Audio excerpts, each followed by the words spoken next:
the negative impact atomic bombs had on the world, and here's why. The bombing of Nagasaki and Hiroshima, two famously known cities, were torn to ruins. The worst part about it was that the world didn't even know the U.S. even had an atomic bomb until it actually happened. After the bombing, the world was scared of the U.S. because it was the first time seeing that type of technology and destruction in their lives. After the quick realization that the U.S. could potentially destroy every last one of them, the potential bomb was similar to a nightmare. So to combat this, the other countries made their own. The USSR, aka the Soviet Union, decided to make more and more bombs because they were afraid of the U.S. nuking them or nuking their allies. They made treaties with some of the other countries that were also afraid of the U.S. Before we get to that topic, let's show you why atomic bombs had a negative impact. The whole world was scared of the USSR and communists because of the many atomic bombs. To think one bomb could cause this many deaths. People deny the fact that atomic bombs caused the Cold War. The Cold War still affects modern geopolitics because of many disagreements, dislike, and fear of each other on who was going to attack first. They had a good reason to. If it could do that, it could do a lot of harm to them all. When the Cold War started, it really dictated on what people thought about two political giants, the US and the Soviet Union. Anyone that wasn't those two were stuck. The US, afraid of the USSR spreading communism, they tried to contain it.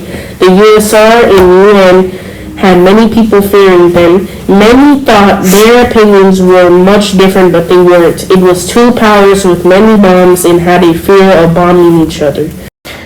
This brings me to tell you why atomic bombs had a negative impact on the world. The reason why the US and the USSR were called superpowers was because they were the most powerful countries at the time. The US had developed a nuclear bomb, which was a major breakthrough for technology.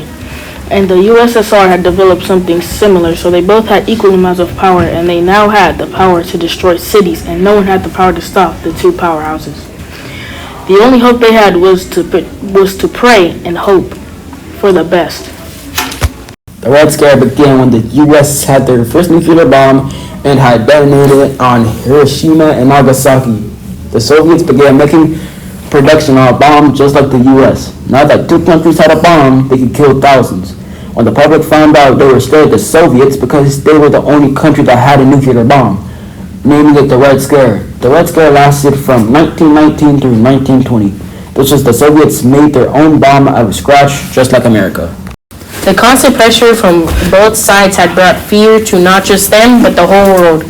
That led to each side trying to start coups against each other to show global supremacy. They sent proxy nations against each other, supporting different sides of the war. This shows the negative impact atomic bombs had on the world, showing that nukes had a major effect, since if a bomb was never dropped, the Red Scare would not be known to be that major. The Cold War would probably be less known and probably wouldn't even start, and the world would be much safer than it is now.